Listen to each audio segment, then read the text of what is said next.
Service Disabled Veteran-Owned Small Business Program, What You Need to Know.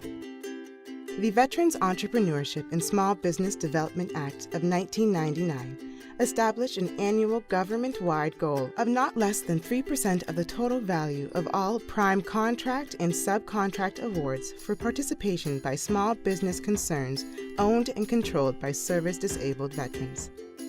On December 16, 2003, Congress passed the Veterans Benefits Act of 2003, establishing a procurement program for service-disabled, veteran-owned small business concerns, SDVOSB.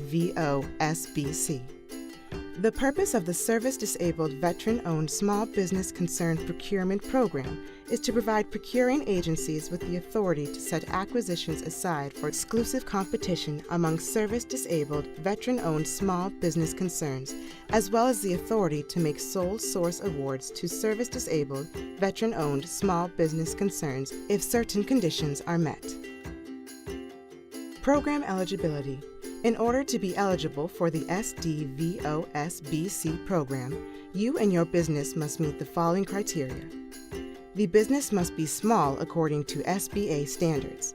The veteran must unconditionally own 51% of the business and have a service-connected disability that has been determined by the Department of Veteran Affairs or Department of Defense.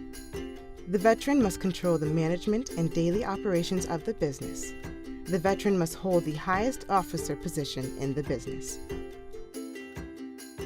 Certify your military service. To be considered a veteran, you must have your DD Form 214, Certificate of Release or Discharge from Active Duty, in order to prove your service in the Armed Forces. Validate your service-connected disability.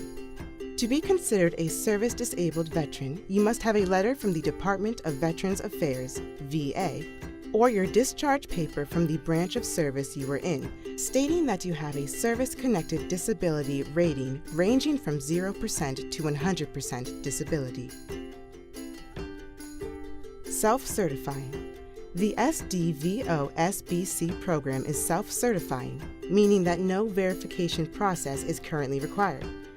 Individual contracting officers may require documentation of eligibility before awarding set-aside or sole source contracts under the program, and awards may be subject to protest if the eligibility of the successful bidder is in question.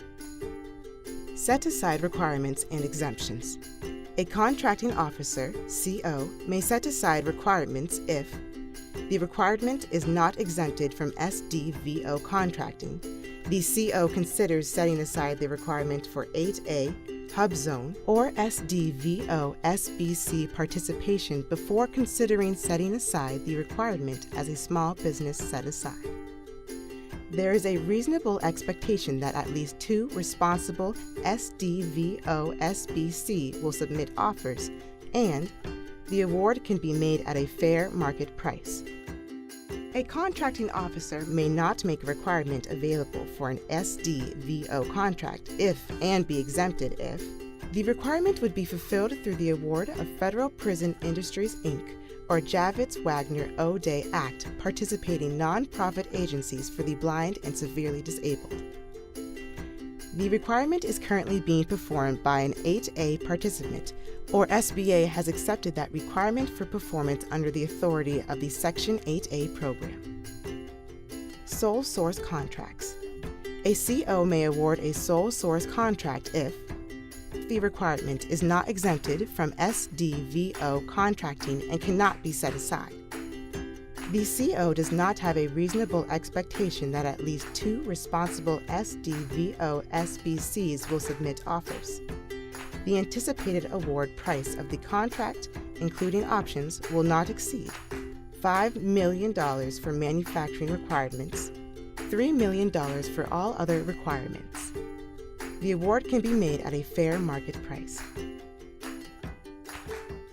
If you are a service-disabled veteran and are interested in learning more about doing business with the federal government, please visit www.sba.gov. Here you can find out in detail how to prepare your business for government contracting. Sponsored by the Department of Defense Office of Small Business Programs.